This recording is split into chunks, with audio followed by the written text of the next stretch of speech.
A client once told me, I never get angry with my wife. I try to avoid arguments, but then she says something I don't like and I get irritated even over small things.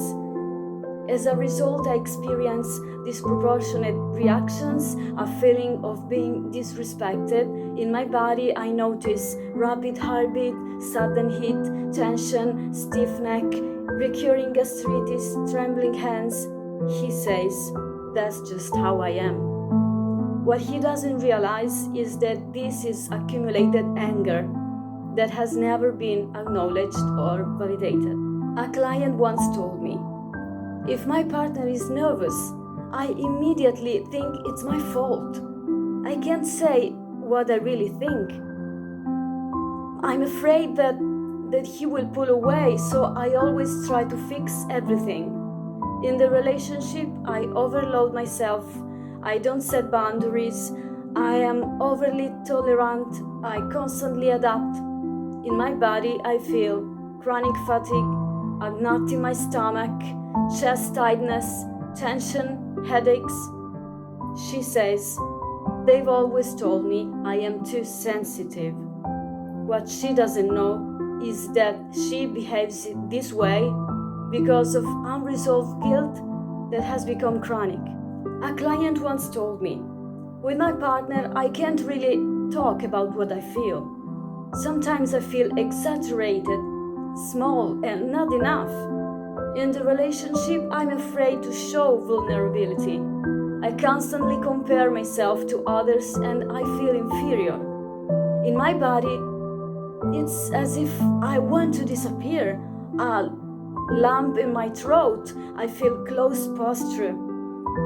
And she says, I'm just too much.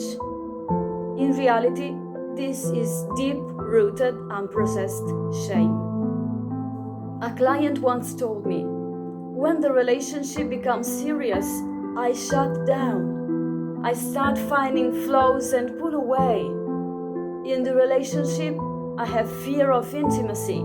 I don't truly express what I think.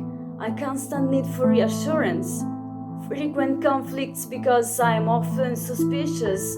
I often have short relationships out of fear of being abandoned again. In my body, I feel stomach tension, heart palpitations, constant hypervigilance with my partner. I can never fully relax.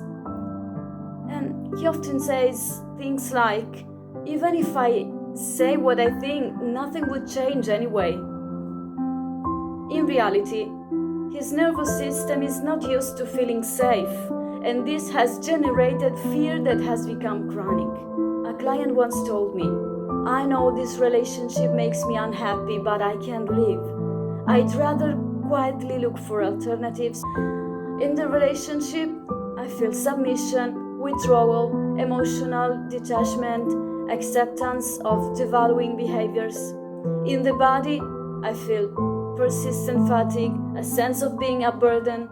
Often, I'm told I'm lazy and I don't want to do anything while I'm actually trying as hard as I can to prove that's not true. This is not lack of willpower. It's a system stuck in powerlessness. When an emotion is not recognized, it doesn't disappear. It expresses itself through sufferance in the body and within the relationships. In doing so, it keeps the original block activated. If you recognize yourself in one of these situations, it doesn't mean something is wrong with you. It means there is an emotion that has not yet found space to be understood. Psychological work exists for this, to transform the belief that this is just my personality into the understanding that this is unintegrated emotional history.